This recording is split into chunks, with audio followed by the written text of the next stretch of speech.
John, oh, Do you, hold on. Let me change my background. I can't change my do you shirt. notice, seriously though, just as you're doing that, and once you get that done, take a look closely. What do you see? Don't tell me your shirt's different. It's different. It's way today, it's more towards the purple hue. Oh, John, you're Purple hue, such an yeah. idiot. Yep. So you got that going Can't for help you. it. You're So special. You can't help it. I'm special.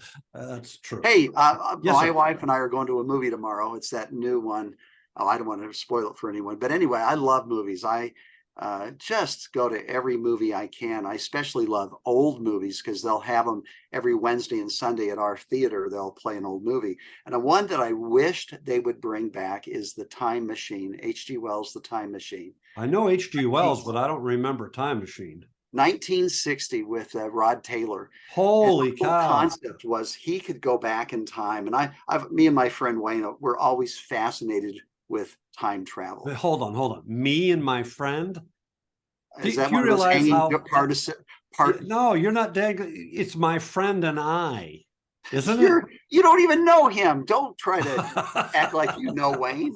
He's my best friend. I actually do know you don't have a best friend, and you know that. Well, I know who isn't my best friend. So never will be either. So we're fascinated with time travel. And I bring this up because sometimes I will go out shooting and I'm at a place that I'm just not seeing anything. Yeah.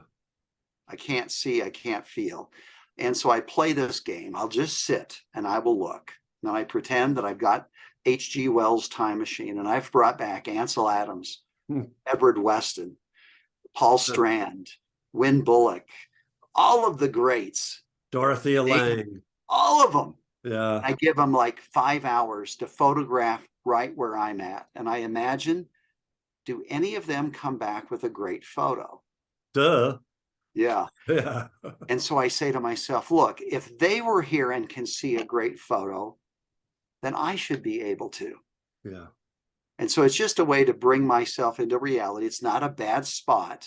Yeah. The spot's fine. It's me who's not seeing.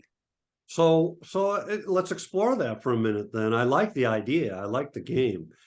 But what do you think is the differentiating factor between all of those greats and you? Why in 5 hours will they be successful and you will not be?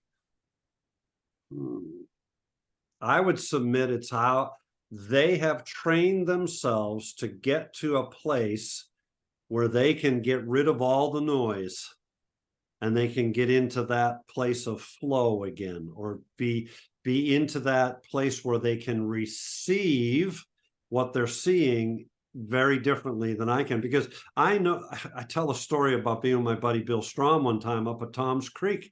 I hate Tom's Creek. I won't go there to this day. What is that? Tom's Creek is up in the Poconos, and it was a favorite place of Bill's. I hated going there, but he would whistle and have a good time, and he would annoy the crap out of me. I would go with this attitude. I hate Tom's Creek. And guess how many good photographs I got there? None. Guess how many good pictures Bill got? Hundreds. And there's an opposite effect. You go to a great place that you love and you go there with the expectation, I've got to come home with something great. Oh, interesting. I'm in Death Valley on the dunes. Zabriskie Point. I've never had that. But going with an expectation, I've got to come home with something great because I announced in my newsletter I'm going to Death Valley, and people will expect something from me. That's another debilitating. That's terrible. What else is in our heads that are destructive to see? Well, the one we've talked about before, I'm not creative. I'm not creative. I must, and it's even worse. You get into that place, that scenario you just said, you get there and you're not seeing it. You play the time machine game and you still say to yourself, but I ain't Ansel Adams or Paul Strand, so I'm giving up. I mean, that's easy to get to that. It's easier to say I can't than it is to say I can. Another one is I've seen the work by Mitch DeBrowner here. I'm going to try to do that same shot, imitation. Yeah. Trying to not see for yourself, but see through others. Or like you say, those 5 people that came back in the time machine, you're trying to find something in their style, and that's not the point of the game. For you, the point of the game is just to ground you once again and remind yourself that, hey, look, if they can do it, I can. I just need to change how I'm showing up today so that I actually can make it happen. So how do you do that? You're there. I'm sitting on this rock looking at it. My initial response was this bleak, barren landscape. Yeah.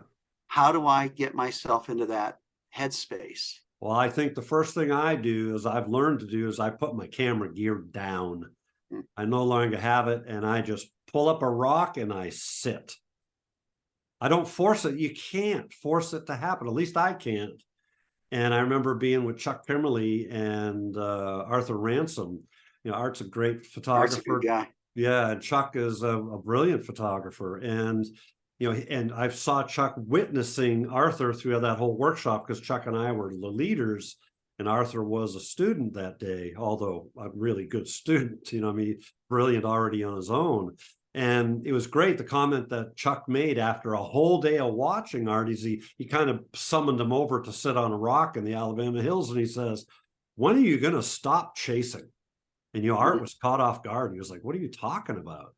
He says, all you do is chase, chase, chase, chase, chase. He says, that's not going to work.